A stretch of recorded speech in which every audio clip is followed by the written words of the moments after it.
ഇന്നലെ O P ഡിയിൽ ഒരു മക്കളാവാൻ വേണ്ടി ചികിത്സ എടുക്കുന്ന ഒരു പേഷ്യൻസിന് ഞാൻ IUI സജസ്റ്റ് ചെയ്തു. അപ്പോൾ പേഷ്യൻ്റ് എന്നോട് ചോദിച്ചു, madam home insemination kits use ചെയ്താൽ പോരെ, IUI ചെയ്യണോ എന്നുള്ളത്. അപ്പോൾ ഈ ഹോം ഇൻസെമിനേഷനും IUIയും are not the same. First of all, നമ്മൾ IUIയിൽ സീമൻ പ്രോസസ്സ് ചെയ്തിട്ട് നല്ല ക്വാളിറ്റിയുള്ള സ്പെർംസ് മാത്രം എടുത്തിട്ടാണ് യൂട്രസിലേക്ക് നിക്ഷേപിക്കുന്നത്. നിങ്ങൾ വീട്ടിൽ ഇൻസെമിനേഷൻ ചെയ്യുമ്പോൾ എന്താണോ വരുന്നത്, എന്താണോ സീമൻ പുറത്തേക്ക് വരുന്നത്, അത് ഡയറക്റ്റ്ലി നിക്ഷേപിക്കുകയാണ് ചെയ്യുന്നത്. രണ്ടാമത്തെ കാര്യം, നമ്മൾ IUIയിൽ യൂട്രസിന് ഉള്ളിലാണ് സ്പെർം നിക്ഷേപിക്കുന്നത്. ഹോം ഇൻസെമിനേഷൻ ചെയ്യുമ്പോൾ നമുക്ക് യോനിയിൽ അല്ലെ വെജൈനയ്ക്ക് ഉള്ളിൽ മാത്രമേ അത് നിക്ഷേപിക്കാൻ പറ്റുള്ളൂ. മൂന്നാമത്തെ കാര്യം, നമ്മൾ IUI ചെയ്യുമ്പം ഓവുലേഷൻ്റെ ടൈമൊക്കെ കണക്കാക്കിയിട്ടാണ് പ്രൊസീജിയർ ചെയ്യുക. എന്നാൽ ഹോം ഇൻസെമിനേഷൻ ചെയ്യുമ്പോൾ നമ്മൾ സ്വന്തമായിട്ട് നോക്കി ചെയ്യണമുണ്ട്, ടൈമിംഗ് അത്ര പെർഫെക്റ്റ് ആവണമെന്നില്ല. അപ്പോൾ ഹോം ഇൻസെമിനേഷൻ ചെയ്യുന്നതിൽ കുഴപ്പമുണ്ടോ എന്ന് ചോദിച്ചാൽ, ആസ് ലോങ് ആസ് നമ്മൾ ക്ലീൻ ആയിട്ട് ചെയ്യുന്നതിൽ പ്രശ്നമില്ല.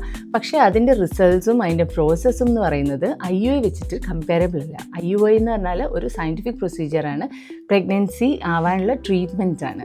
ഈ പറഞ്ഞ കാരണങ്ങൾ കൊണ്ട് IUI is A procedure with much better success rates. സാധാരണ ഹോം ഇൻസെമിനേഷൻ ചെയ്യുന്നതിനേക്കാളും ഒരു 3 ഇരട്ടി ചാൻസ് കൂടുതലാണ് IUI വഴി പ്രഗ്നൻ്റ് ആവാൻ.